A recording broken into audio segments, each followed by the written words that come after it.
जब तक यहाँ पर न्यायपालिका में तुम्हारे लोग नहीं होंगे, जुल्म बंद नहीं होगा, सही निर्णय नहीं मिलेगा। जब तक आपके विधायिका में, पार्लियामेंट में लोग नहीं होंगे, पार्लियामेंट में वो पट्टा बांधने वाले जैसे कुत्ता को पट्टा बांध देते हैं और जा कुत्ते रखवाली करना गेट पर जाकर। और ये धीरेन्द्र शास्त्री को मैं नागपुर में पकड़ा। धीरेन्द्र शास्त्री से मैंने कहा रुको महाराज, मैं आपकी सभा में आया हूँ, मेरे साथ 1500 लोग और थे, उसकी मीटिंग नहीं हो पाई। मैंने कहा आप इस देश को हिंदू राष्ट्र बनाने की बात करते हैं, तुम्हें एक गांव तो हिंदू बना दो। उन माता पिताओं को श्रद्धांजलि देता हूँ जिन्होंने केपी चौधरी जैसा एक पुत्र को जन्म देकर देश और समाज की सेवा करने के लिए प्रेरित किया। ये आज हम लोगों का ये बहुत ऐसा समय चल रहा है पूरे देश में। मुझे करीब 50 वर्ष समाज का काम करते करते हो गए। आज मेरी 76 वर्ष उम्र है। 25 वर्ष की एज में बहुत भिक्षु बना, एमए किया, डबल एमए किया। मेरे भी माताजी पिताजी थे जिन्होंने मुझे पढ़ाया, और हम जब पढ़ने जाते थे तो हमारे साथ भेदभाव होता था। मेरी माँ 8 पास थी। मेरी माँ ने कहा ये तू इस लायक हो जाए तो एक कॉलेज खोलना, और मैंने अपने माताजी पिताजी की यादगार में अपने गांव में एक सीबीएसई बोर्ड का इंटर कॉलेज खोला। और मैंने सोचा ये सबसे बड़ी श्रद्धांजलि उनके लिए है जो गरीब बच्चे हैं, जो बेसहारा और लाचार हैं, जो आर्थिक स्थिति कारण पढ़ नहीं पाते हैं। मैं उनको कुछ दे सकूं।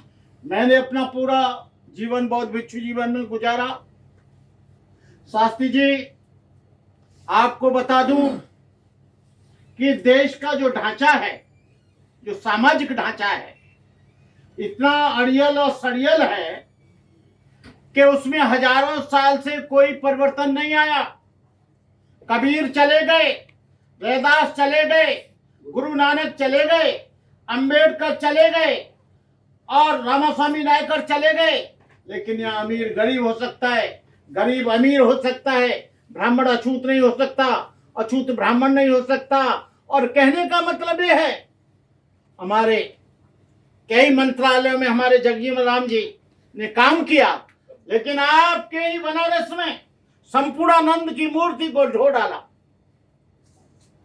आज किसी के मुंह पे पेशाब किया जा रहा है, किसी को जूते में पेशाब पिलाया जा रहा है, किसी के साथ बलात्कार हो रहा है, किसी को घोड़ी पर चढ़कर बारात नहीं चढ़ाने दी जाती है, किसी को कत्ल हो रहा है, कोई अच्छे कपड़े पहनकर जा रहा, फाड़े जा रहे हैं।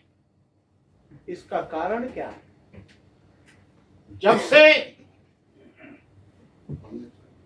मैं किसी गवर्नमेंट का नाम नहीं लेना चाहूंगा, लेकिन मैं कहना चाहूंगा कि हर एक पार्टियां अपने गुर्गे रखती हैं, और वो गुर्गे इस बात के लिए रखती हैं कि उस समाज की जो बात है उसको डाइवर्ट करें, मिसगाइड करें, प्रोपोगंडा करें। ये मुंह पर मुंहता जा रहा है। आप जान रहे हैं, मैं आपसे कहना चाहता हूं जोशी जी और केपी चौधरी जी, यहां पर जुल्म की उम्र जब तक कम नहीं हो सकती, जब तक यहां जातिवाद है, और उम्र की कम जब तक नहीं हो सकती। यहां के 4 बड़े स्तंभ हैं जिस पर देश चलता है। मैं पढ़ा लिखा व्यक्ति हूं। न्यायपालिका, कार्यपालिका, विधायिका और ये मीडिया। मीडिया में क्या तुम्हारे लोग हैं सबसे ज्यादा अग्रवाल और बनिया बैठे, और उस मीडिया के पत्रकार सारे के सारे ब्राह्मण बैठे हैं। जब से ये मीडिया आया है तब से हमारी बात लोगों के पास पहुंची है। चाहे तो शंभू सिंह जी हों, चाहे नागपाल जी हों, चाहे हमारे एमएलए जी हों, चाहे अन्य लोग हों, वो हमारी बात को हजारों मील दूर तक अमेरिका, लंदन, फ्रांस में हमारी बात को सुन रहे हैं। और ये वो लोग हैं जो भूखे और नंगे पर समाज से आए, लेकिन हम इनको भुला लेते हैं, इनको थोड़ा थोड़ा भी योगदान नहीं देते हैं और ये ऐसे कैसे चले जाते हैं। ये जब तक यहां पर न्यायपालिका में तुम्हारे लोग नहीं होंगे, जुल्म बंद नहीं होगा, सही निर्णय नहीं मिलेगा। जब तक आपके विधायिका में, पार्लियामेंट में लोग नहीं होंगे, पार्लियामेंट में वो पट्टा बांधने वाले जैसे कुत्ता को पट्टा बांध देते हैं और जा कुत्ते रखवाली करना गेट पर जाकर, ऐसे वो एक भी आदमी, कोई भी आदमी नहीं बोलता है। यहां पर डिमोशन हुआ, कितने लोगों ने उसके लिए आंदोलन किया। यहां पर मनीषा के साथ बलात्कार हुआ, कितने लोग पार्लियामेंट में आवाज उठाई। यहां पर विजेंद्र मेघवाल की मूंछ काट कर उसे मार दिया गया, कितने लोगों ने आवाज उठाई। इंद्र मेघवाल को मार दिया गया, कितने लोगों ने आवाज उठाई। वहां पर 132-33 लोग बैठे, वहां आवाज क्यों नहीं उठी कि वहां तुम्हारा आदमी एक भी नहीं था। वहां पर वो लोग थे जिनके गले में पट्टा बांध दिया गया है। पार्लियामेंट में यहां पर जुल्म होता है, यहां पर तुम्हारे डिमोशन किया जाता है, यहां पर सरकारी उपक्रमों को बेचा जाता है। आप लोग आज जो आगे बढ़े हैं, ये 5 स्टार होटल के लोग में हम पार्टी कर रहे हैं, हम कोई गांव में नहीं कर रहे।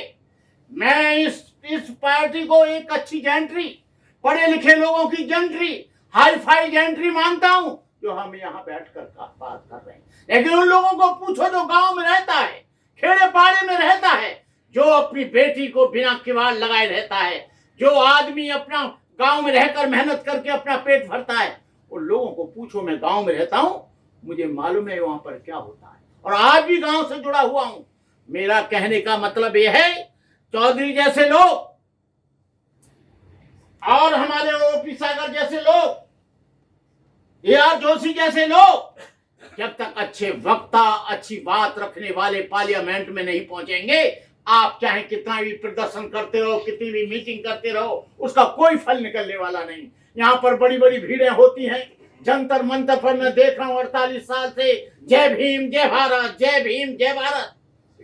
तुम्हारे एजेंडा को जो तुम देते हो मेमोरेंडम, उसको डस्टबिन में डाल दिया जाता है, क्योंकि वहां पर तुम्हारे लोग नहीं है। न्यायपालिका में तुम्हारे लोग नहीं है, कार्यपालिका में तुम्हारे लोग नहीं है। तुम्हारे IPS IAS जो हैं, लेकिन उनको ऐसी जगह बिठा दिया गया है जो एक भी की पोस्ट पर नहीं है, जो कोई भी काम नहीं कर सकते। मेरा कहने का मतलब यह है, 2024 में जो आ रहा है कार्यक्रम, और ये धीरेन्द्र शास्त्री को मैं नागपुर में पकड़ा। धीरेन्द्र शास्त्री से मैंने कहा, रुको महाराज, मैं आपकी सभा में आया हूं, मेरे साथ 1500 लोग और थे, उसकी मीटिंग नहीं हो पाई। मैंने कहा, आप इस देश को हिंदू राष्ट्र बनाने की बात करते हैं, तुम्हें एक गांव तो हिंदू बना दो। ये राष्ट्र की बात तो अलग है, एक भी गांव में हिंदू नहीं मिलेगा। चमार मिलेगा, धोबी मिलेगा, काहर मिलेगा, लोहार मिलेगा, सुनार मिलेगा, काछी मिलेगा, तेली मिलेगा, पासी मिलेगा, अहरवार मिलेगा, संगवार मिलेगा, जाटव मिलेगा, राजपूत मिलेगा, छत्री मिलेगा, ब्राह्मण मिलेगा, लेकिन एक भी हिंदू नहीं मिलेगा। हिंदू का क्या मतलब तुम कहना चाहते हो? लड़ाई मुसलमानों से हो तो सब हिंदू हैं, मंदिर बनने का काम आए तो सब हिंदू हैं, जब रबड़ी खाने का काम आए तो जातियों में बढ़ जाते। जब मंदिर में उमा भारती जी को मैंने देखा, वो दूर जाकर बैठी थी। कल्याण सिंह कहते थे कि मैं 100 बार फांसी के तख्ते पे लड़ूंगा।